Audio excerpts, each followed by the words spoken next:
because we are here for pre-trial, for case management, and for those who've been in court, we know what case management is. Case management is a discussion between the parties and the court as to how the trial is going to proceed. Today, that's not what happened. We were told what is going to happen. There was no discussion as to what our views were on how the case should proceed. So we are quite shocked. No, that's not the case. What the court said was that we file our witness statements by tomorrow, by 12 tomorrow. Yes. Now, that means we have just one day to prepare the witness statements. Now, you are all aware already that we had an application for interrogatories. We've served them with notice to admit facts. We've served them with notice to actually inspect documents. All those things have not been attended to. We have actually filed an application for review of their order yesterday relating to their refusal to grant us leave to serve the interrogatories. That has actually been fixed for the 28th.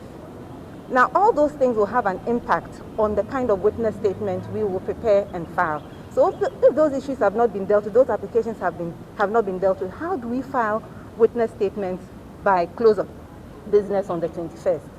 For us, it's shocking. It really doesn't make sense to us as lawyers who've been practicing in the courts for so many years. And we know what the rules are. We know what the rules are. You are all witness to the arguments made by lead counsel yesterday. Did those arguments sound like they were just a ploy to delay the case? They were grounded in law. The fact that the petitioner has interrogatories to serve on the respondents.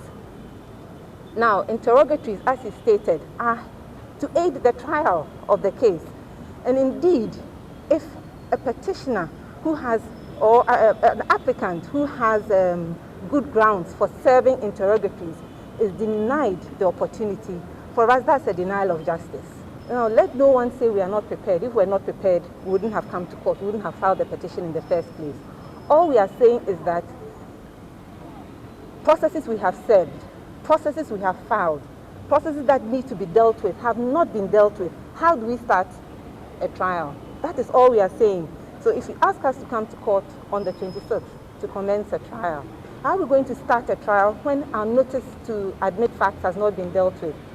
Our interrogatories, our application for review of interrogatories has been pushed to a date after the trial has started.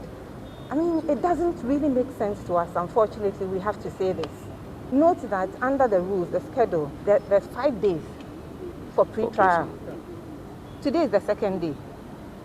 So what's the rush for? So what is the rush? Today is the second day for pre-trial. Well, we are yet to, serve the order. We are yet to be served the order. We are now going to look at, because it was just read to us, we need to now sit down and look at it. Because we have also filed our memorandum of issues. Does it take care of all the issues we put before the court? Because that would have been the essence of case management. The parties going back and forth on the various issues they filed and the court bringing it together so that we are all agreed on the issues. That didn't happen. So we are now going to look at it to see whether it addresses the issues that we have raised in our memorandum.